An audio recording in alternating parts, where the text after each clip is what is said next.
Welcome to the wonderful world of wine, exploring all things wine with you. We are your hosts, Kim Simone and Mark Lindsay, and you can find us on Facebook at The Wonderful World of Wine.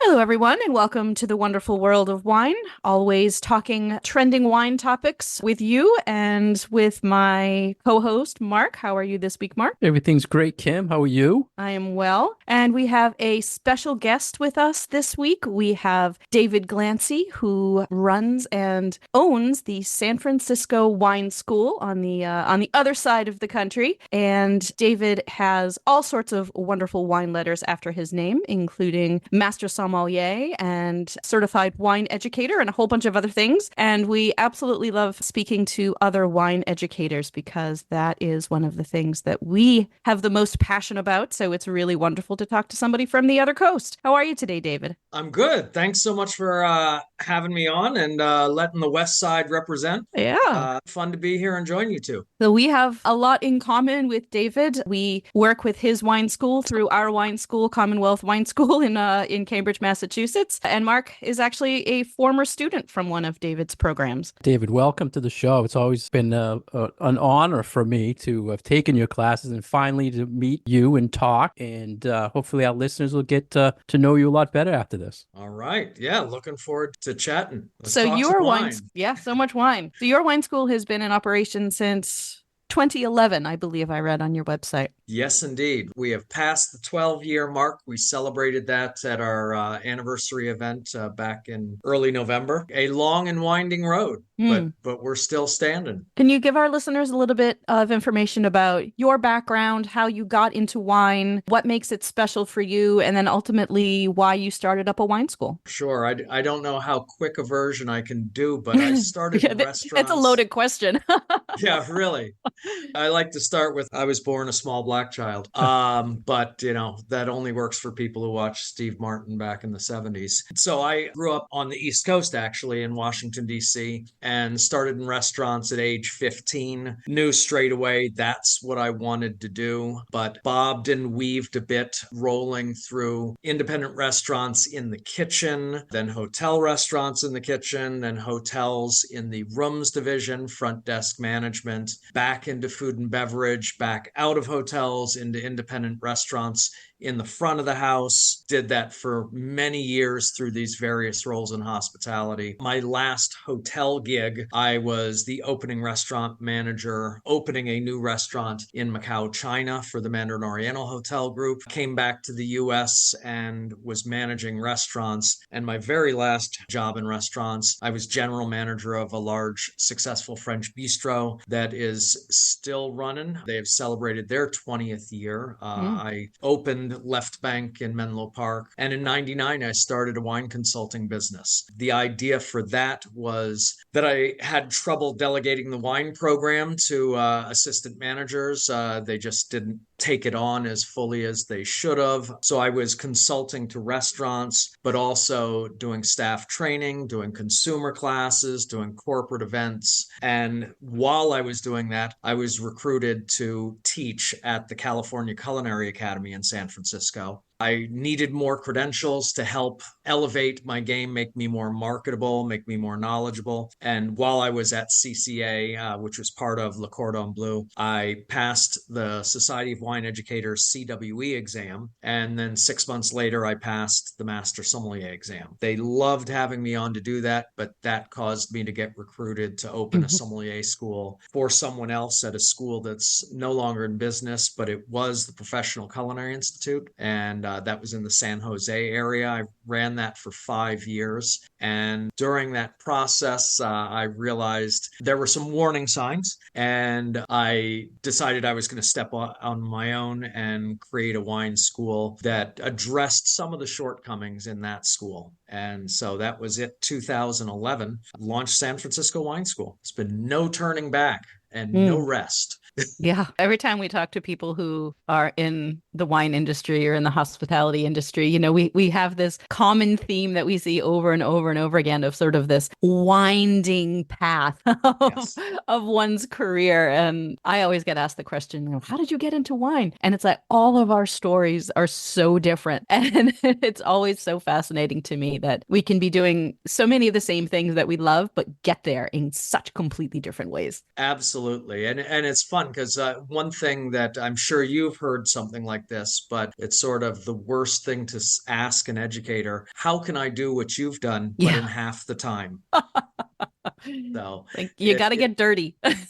yeah, it dismisses the journey. I like to say, I don't know what it is, a helix, whatever, this wandering DNA chain looking thing is actually a stronger structure than a straight line. I And like that answer. David, I like how casual you are just saying, and then I did the Master Somm, and then I did the Certified Wine. What you did is amazing. I think the listeners need to know or hear some numbers to people like yourself. So there's only how many Master Sommeliers? Two, less than 300 in the world? Yeah. Today there are 273, and I was 168. So the master exam is, the fourth level in the Court of Master Sommeliers. There's intro, certified, advanced, and master. The master exam has been going on once a year in Europe since 1969, and then once a year in the US since 1977. With all those exams to end up at 273 today is a pretty small number. The pass rate is around 3%. But Wow.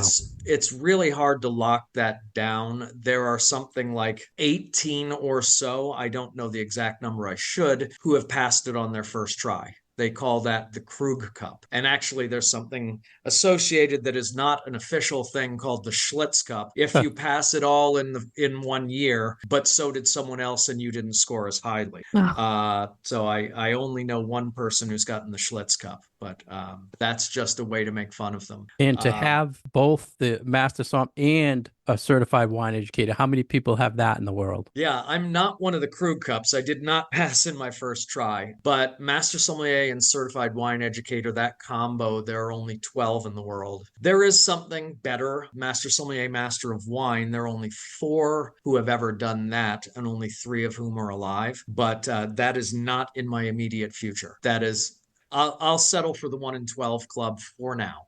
Yeah, it's amazing. And the Master Somm exam, my first crack at it, I apparently was lulled to sleep by passing the advanced on my first try, which I didn't know was extremely rare. But then, let's see, is this a rated G show? I got my ass handed to me the first time I took the MS exam. Super hard to go back for day 2 of the exam. I was just embarrassed. I was devastated by how poorly I'd performed on day 2. But I did manage to go back for day 1, and it was a little bit better, but still pretty crappy. And the third day was slightly better than that. And then I studied my ass off for the next year and went from a low fail on theory to a high pass. But that's all I got. But I did better on service and tasting. So there was light, there was hope. And then the next year I knocked the 2 out at once. So third Good for go. you. So for our listeners who don't know, you mentioned the Master Sommelier program, you mentioned the Master of Wine program. These are certifications of the highest level for wine, but they do have very different focus points, whereas the Master of Wine is a little bit more, I guess you could say, academic. The Somm program really has so much to do with service. So it really is geared more towards people who are in that part of the industry, if you're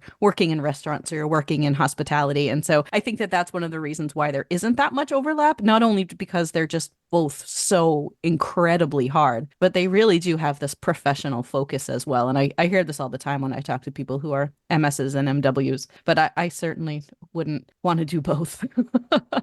I would say that the MS is much harder and much more prestigious than the MW, but I'd be a bald-faced liar. They are different but equal in my estimation. Master Sommelier attracts more extroverts people who are talking, selling wine and beer and spirits on the floor of a restaurant, thinking on their feet, moving on their feet, speed and calm under pressure. Master of Wine, you got to be an excellent essay writer, that's for sure. You've got to know the global wine marketplace, including the $2 chucks and equivalents around the world. Mm-hmm. You got to know commercial wine industry. It's just and all most typically they would be more introverts and more academic, as you said. Master sommeliers don't need to write anything except a restaurant wine list that doesn't have errors and is priced for profit. That's really it. I like your way of explaining it. That's great. David, Kim and I always have this saying that the wine world is so small. It's a huge world, but the group and people knowing everybody in the wine world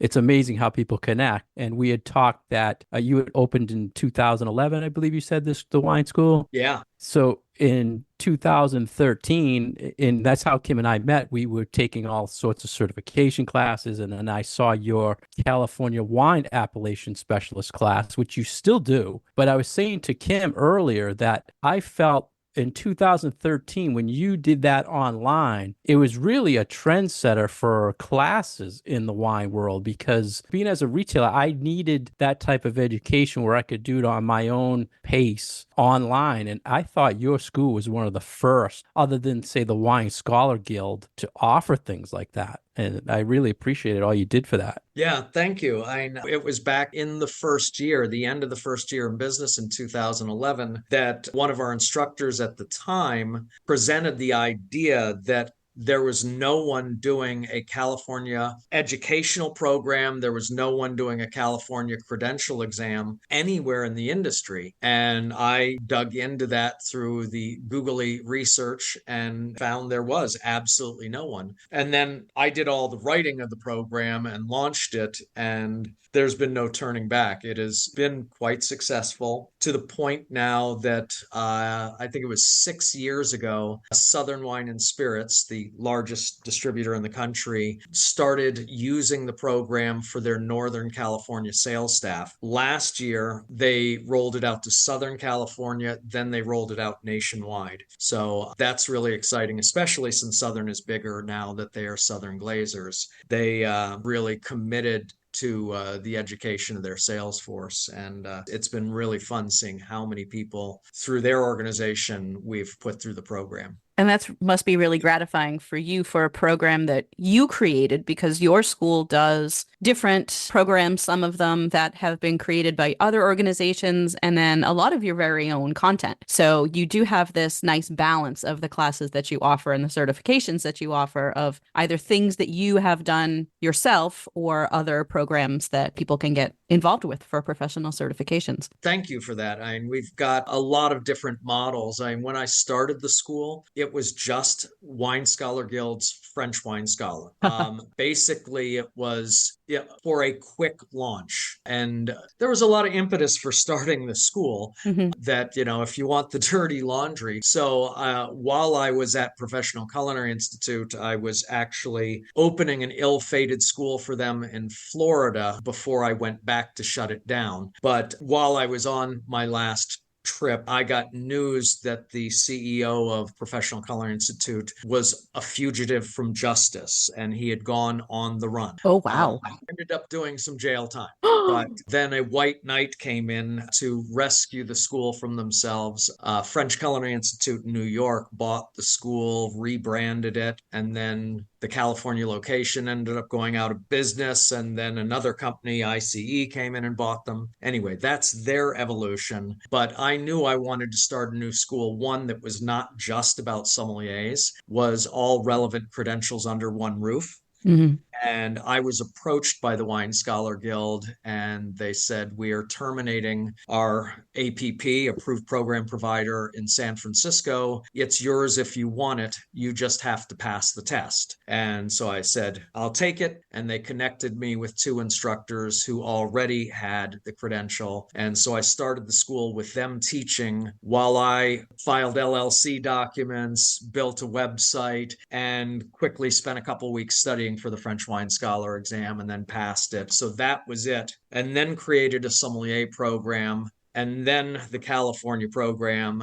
and then Society of Wine Educators, CSW program. It's their book and their test, but there's not an approved program. There aren't slides. So you have to build your own. Right. And it just went back and forth that I was adding other third party credentials, adding collaborations, and then writing my own when there were gaps. But I've ended up writing, I can't remember, the number seems to change, but my partner says that I've written 15 credential programs now. I don't know, it's a lot, but I did French Wine Scholar, that program, as you said, Mark, it was the only thing really out there like that. It greatly influenced how I built the California program. That was the first certification that Mark and I did together. It seems like a really long time ago now. Yeah, but I think we Nice. took what, 7 weeks of It class, and was he it took was 2 weeks yeah. to Yeah. took 2 weeks. Yeah, you sort of just threw yourself into it, and we had food, and we had kind of a more relaxed environment, I think, for us to learn it. Yeah, mine wasn't about fun. It was about getting the damn thing done. And it was a great program, and I loved teaching it. And since Wine Scholar Guild added Italian Wine Scholar, Spanish Wine Scholar, Italian Wine Essentials, and now they're about to add Spanish Wine Essentials and Mhm. French Wine Essentials, we offer all of those. Love, love, love working with Wine Scholar Guild.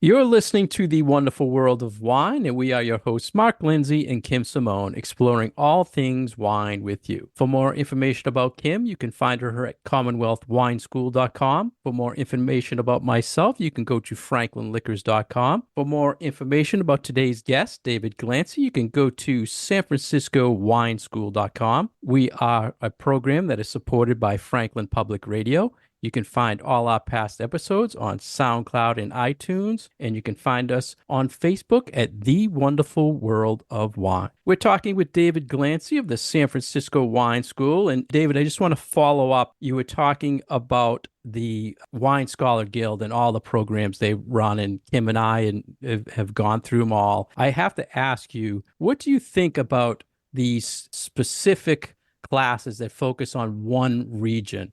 Good thing for wine education, or you want to see more of that? I know you said there's expansions coming in most of those. What's your thoughts on them? Yeah, I love global wine education programs like WSET, Wine Spirit Education Trust, and the Credentials MSMW that we talked about, and Society Wine Educators, CSW and CWE. Love the global programs, but I think niche programs, very specialized programs, are also really, really helpful because not everyone wants to know everything, or they feel like they're strong in one area but not strong in another. So that is part of the idea of our school, San Francisco Wine School, all relevant credentials under one roof, modularized education that you don't have to spend 10 grand and take classes you don't want to take. You just take the ones you do. So Wine Scholar Guild is helpful to us in delivering that niche education. In addition to the ones I mentioned, they've also got their master programs, and we've done some of them occasionally. They've got so many programs, and we've got so many programs, it's hard to schedule everything in. But I've done their Champagne Master, which I thought was excellent,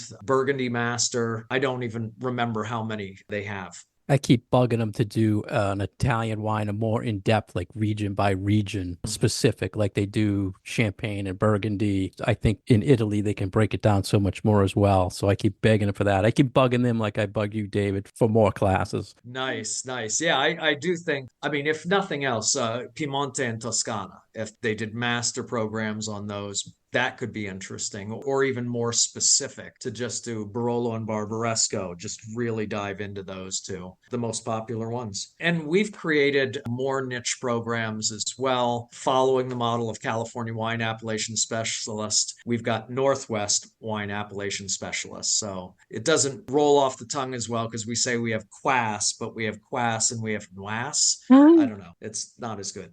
It works. Works. Yeah, we've got wine program management, tasting room wine sales and service, restaurant wine sales and service. We've got a lot of stuff that is very focused. Intermediate blind tasting program. That one's coming up very soon, actually. Advanced blind tasting program. Blind tasting wine grapes of the world. Blind tasting wine styles of the world. I don't know. I can't remember everything.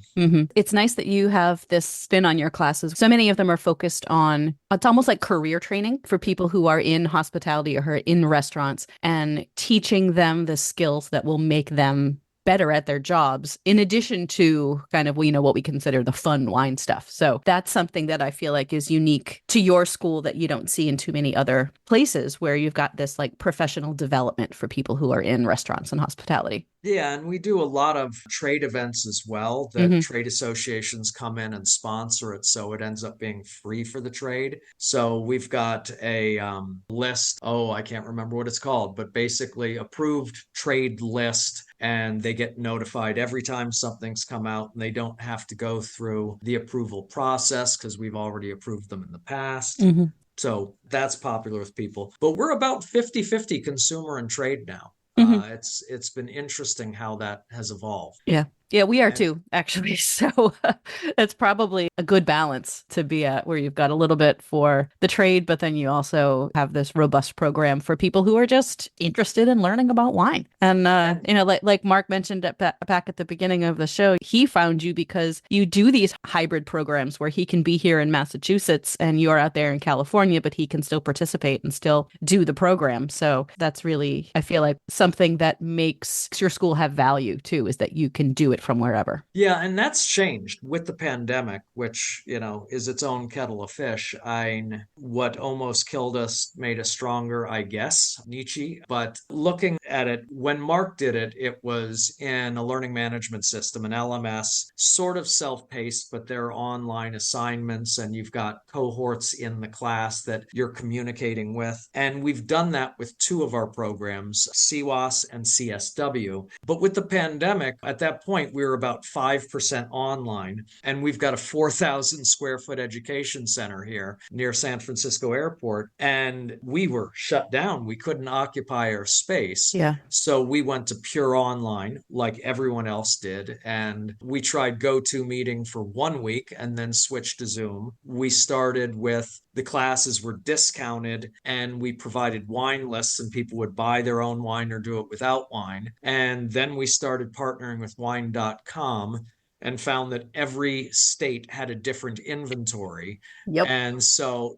that became super hard, and half bottles harder to find that are representative. And we figured out how to rebottle into 2-ounce bottles and ship them all over the US and do it in a way that preserved the wine and was legal even after agencies stopped looking the other way. During the lockdown, it was sort of free for all, anything goes, but to do it legally so that we could keep doing it afterwards, that's been our big thing, that we rebottle into 2-ounce bottles and we ship to 43 states. So just about everywhere in the US is getting wine kits from us. See, when you put it like that, it's amazing that any of us were able to do that pivot.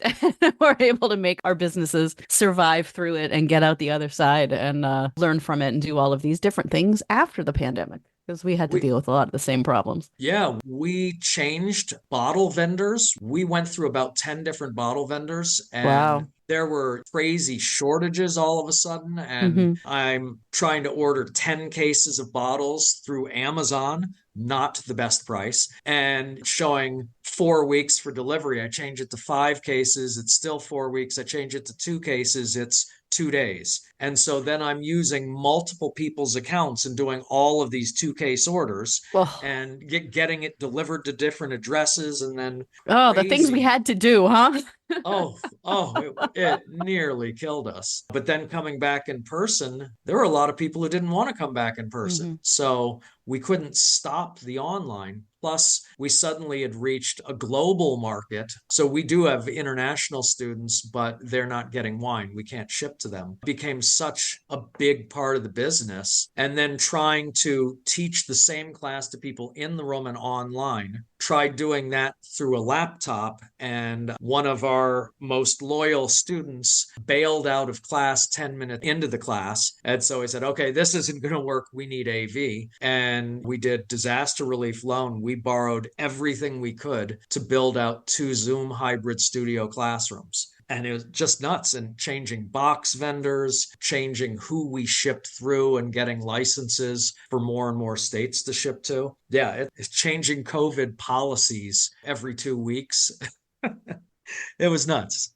Yeah, you adapted so well. Do you feel, David, that COVID changed the whole wine education world and thinking out there? That people before who said, geez, I have to travel here to take that class, or now I can just do it online. Did it change that number that you were saying with the percentage of online versus in person? Oh, yeah. We've gone from 5% online to 100% online to 50% online. That's about what we're doing. And it's not just us. You're right. People go, I shouldn't have to travel for this. And some programs, the credentialing body will set up geographical exclusivity for an approved provider. And there's limitations there. And it might be that you can do it online with anybody, but you're going to have to fly to that provider for the exam. There are still limitations, but the Court of Master Sommeliers did the same thing, doing more and more online. There's more and more providers like Commonwealth Wine School doing WSET online. It has changed expectations. And one of the things early on, we thought, okay, well, all of these restaurant workers are out of work. When lockdown ends in a few weeks, okay. When lockdown ends, they're going to want to come back with a competitive advantage. They're going to want to take credential programs, but none of them could afford it. And so it also caused us at that point to create a separate foundation, the Glancy Wine Education Foundation, a totally separate entity, 501c3, not for profit. And basically, they raise funds for scholarships and issue scholarships to people with financial need or from underrepresented communities. That's the only way we were getting trade at that point. But consumers who hadn't been coming to us suddenly were coming to us in droves. Some of them want in person, some of them want online. They love the flexibility of, I'm coming in person next week, but the week after that, I'm on a trip. So bottle for me, and I'm going to take the bottles on my trip and do it from my hotel room. But the next week I can't make it also. I'll watch the recording. So it has made our business so much more complicated, but the market's demanding it. How's that for a long answer? It was a No, good I, one. I never thought of that. The people in the trade, they didn't have the money to take the classes because they weren't working during COVID. Yeah. So I never even thought of that. So that was Yeah. something new to me. The Glancy Wine Education Foundation has issued, I think it's over $200,000 in scholarships now. Nice. That's great. And I have to ask you, I want to get back. Early on, you mentioned you're starting in the restaurant industry, hotel industry. I saw something online. I have to ask you if it was true. I saw that you served Muhammad Ali. Is that a true story? That is absolutely true. So I was restaurant manager at Mezzaluna in the Mandarin Oriental Macau, and there was a big boxing thing, and he was, special VIP appearance. And he came in and dined in the restaurant. And, goodness, he and his wife were there. And certainly there were lots of other people around, but just the two of them dined. And I'm being ultra professional and not letting people hover around him, just giving the service and keeping a very clear line.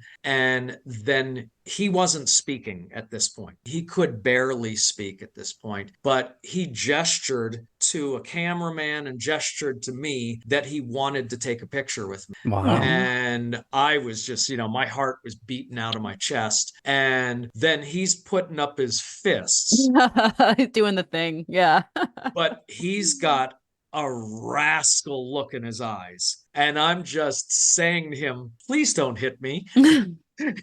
Because his hands were so big. It's just, I'm a below average height guy, but it's like his hands seemed like they were twice the size of mine. And he's only, I don't know how tall, 6'1", 6'2". Not by standards of today's basketball players, he's a boxer, not basketball, but he's not that tall, but taller than me and just those hands. But it's a treasured photo still up in my living room. Did he drink wine? He did not. He did not. His wife did a little bit, but he did not. Wow, great story. Mm. Yeah, and that's the thing in restaurants. There's lots of people you meet. Yeah, that's my highlight though. One of the other things Kim and I always try to give tips and our 2 cents on, David, is buying and purchasing wine. And I have to ask you if you could give our listeners, like, what is your biggest wine tip for people when they're buying wine? What is something you recommend? Absolute number one tip every time: ask for help. Whether you're in retail or restaurant, no matter how much you know, the person in the shop or in the restaurant knows what they have better than you do. All right, that's not always true, but you can figure it out very quickly if they're just showing you what they've got an end cap in the store in or what's on promotion. But if you go to a great restaurant or great wine shop, they're going to love to talk about. They're going to love to get you into something that works for you. There are exceptions. Okay, at Total Wine, they are incentivized to sell their direct import wines, their private label wines, but still they have got good stuff, but you're probably not getting any help. I'm talking about independent shops. The other thing would be, learn what you like. And while you're doing that, try to continuously expand what you like, what you're exposed to. And you can go into a wine shop or retail and say, I like this grape, or I like this region, or I like this producer, or I like this style, and give them a price range and see what they can come back. Is it hard for you to shop for wine with all your knowledge in the wine world? I'm asking because I feel like the geekier we are, the more we know about wine, the more picky we are to shop for wine. Is it hard for you? No, I don't find it hard. I find it fun. I mean, if I can get frustrated by lousy wine selections, but no, I don't find it particularly hard. And the way I might approach it, I mean, I might go into a restaurant and say, you know what, I feel like starting off with some bubbles, glass or bottle, I haven't decided. Tonight, I want to keep it under 120 a bottle, and sell me something great that you think I might not have had. Surprise me, expand my horizons. Or, look, I'm having this duck on the menu. It's sort of a natural to me to either go Pinot or Riesling. This preparation sounds more like a Pinot preparation. Do you agree with that? If so, what Pinots on your list or similar styles would you think would go with this dish? Or what do you think is best with this dish? I love when someone can honestly and passionately talk about the wines they sell, especially if they can talk about the food as well. That's when I get excited about. But I'm not into sitting down and reading a 10,000 item wine Bible. It's disrespectful to your date, your friends, your colleagues, your client. If you're going to have a wine list like that, look at it online in advance and pick something out in advance, at least to start with. But ask for help. I like that tip. Good information. Yeah, I do too. Yeah, ball or move. I'd like this bottle waiting at my table when Call it ahead of time. and I do that. You're allowed. Thanks. Yeah, You should be allowed. I got to say, if the three of us are going to ask for help when we go somewhere, then everyone should have permission. Yes. Guys, it is not a sign of ignorance to ask for directions. I ask for advice at retail shops all the time. If there are things that I know all the regions and I know a lot of producers, but I might not have had this particular thing from this particular very specific place. So I'm always like, yeah, I'm looking for this kind of a wine. What do you got? Like, tell me what your favorite, I don't know. What is it? When I was in Champaign a couple weeks ago and I went into a wine shop and I wanted to bring something special home for one of my colleagues. And I was like, I need XYZ. What's your favorite that you have on the shelf? And I love doing that because it makes them feel like, yes, I'm a professional, but I recognize that you are too. And so I'm going to take seriously the advice that you give me. I really think that kind of respect for our colleagues is an important part of the relationship as well. Agreed. And we can't know every producer. And even if we know every producer, we don't know the latest vintage, perhaps. It's constant exploration. Yep. And it's always changing. and there's always something new. And that's one of the things that I always find so exciting about wine is you don't know everything. You can't know everything. So we work together to get the best possible experience for everybody. Yeah. I wanted to just hear a little bit about how you go about choosing your instructors for your classes, because it does sound like from looking through your website and who you have teaching, you've got pretty high standards for the people that you will let be your instructors at your school. Yeah, and it is complicated because when I ran the sommelier school formerly, every instructor had to be a master sommelier, and that was the main thing. And then I assessed how they taught. For us, because we're all relevant credentials, you're an MS, an MW, whatever, there aren't that many classes that you can actually teach. So we've had people, great example, left us about a year ago now for another opportunity, another part of the country. But Mark Guiadou was in the WSET diploma program and near the end of it. And he also was an advanced sommelier studying for the Master Sommelier. And while he was with us, he ended up passing WSET diploma. Then, so he could teach more programs, he passed French Wine Scholar, Italian Wine Scholar, Spanish Wine Scholar, and California Wine Appellation Specialist. And then he moved on, and then he passed the MS. And, he is just constantly working at more credentials. So any of our instructors have to have the credential they're teaching towards, because how else are they helping the students? But we encourage them and support them financially. If you want to teach more, pass more stuff. But we're also looking at their communication skills, their demeanor. We have every potential instructor not only have an interview with me, but then they do a demo lecture for me and my partner. And we give every potential instructor the same slide deck and very similar wines to do a 15-minute presentation and lead us on a tasting of 2 wines. And we record these sections. We have them do it in the hybrid Zoom studio so we can look back at the recordings if we're debating whether they were good enough. Yeah, it's a challenging process. And we're always looking for diversity because we want every student to feel comfortable coming here. But it's the number one is credentials and communication skills. Yeah, you can know a lot about wine, but not be a particularly good teacher. So, that is always something to, I think, look for when you're looking at a wine school, like how good are the actual teachers? Yeah, there are brilliant, highly credentialed wine people who are craptastic teachers. Yeah, just briefly, I want to follow up. Kim mentioned like knowing everything in the wine world. David, recently there was like an article that was written about someone said something, did I waste my money on all these wine certifications? Did you happen to catch that? I'm just curious what you think about people who go for certifications versus people who are in the industry who just feel like I've been in it for so long, I figure that's better education. Do you feel like the longevity of someone in the industry, that education is just as valuable? So I've read about a dozen credential bashing articles, blogs, posts, and I don't believe that credentials are required for everyone. I think most people benefit from getting credentials for multiple reasons. One, to challenge themselves and improve as professionals and be more confident in they have confirmed that they were right, that they knew this, or they've expanded what they know. They have more knowledge, more educational experience.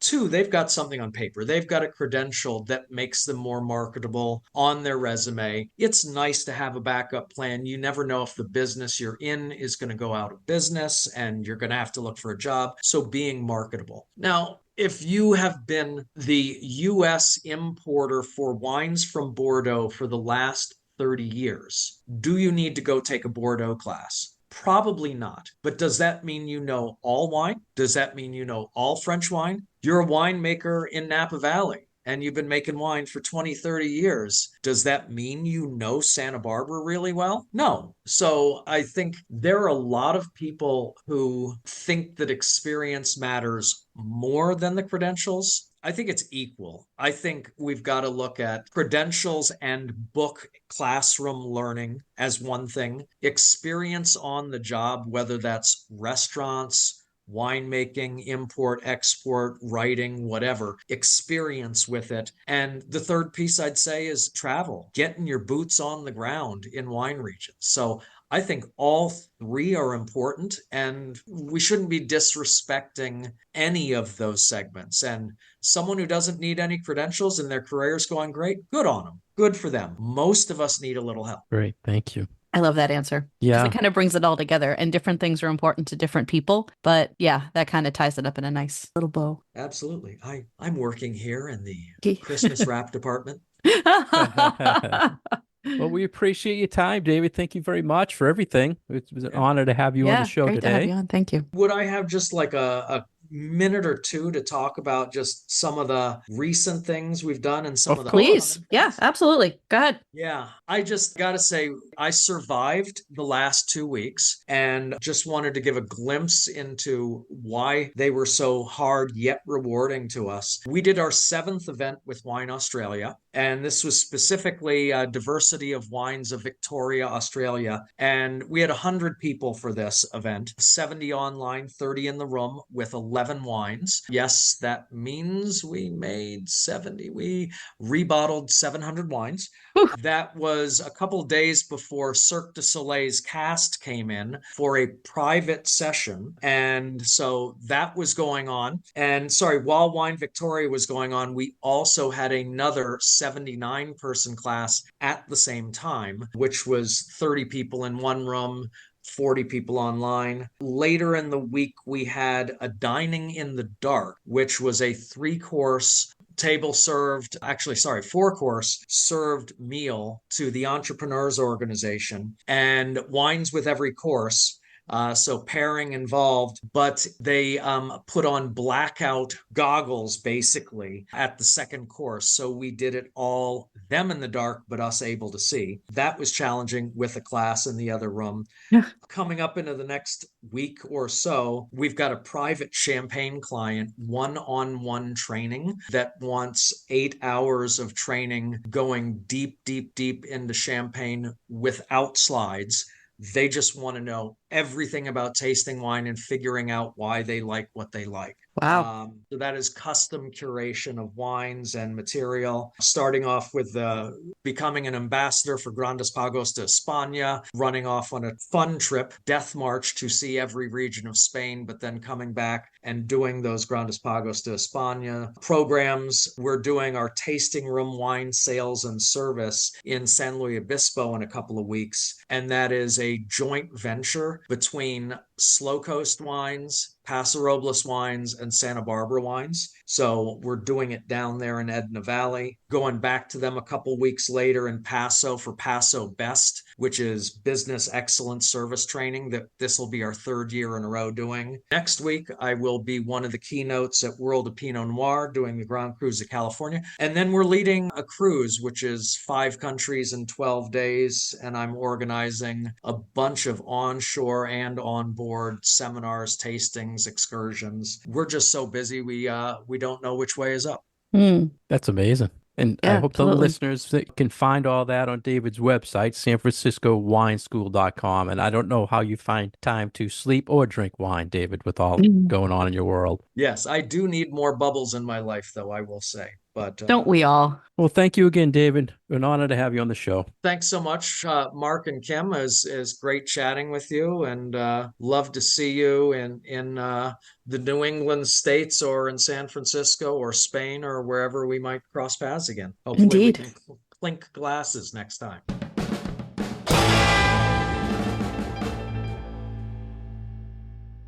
Thank you for joining us today on The Wonderful World of Wine. We have been your hosts, Kim Simone and Mark Lindsay, with our special guest, David Glancy from the San Francisco Wine School. You can find more information about him and his programs at sanfranciscowineschool.com, social media at San Francisco Wine School, and as always, you can find our past episodes on SoundCloud and iTunes. We are supported by Franklin Public Radio. You can find more information about Mark at franklinliquors.com, more information about myself and my classes at commonwealthwineschool.com, and we look forward to speaking with you again at our next show. Cheers! Cheers!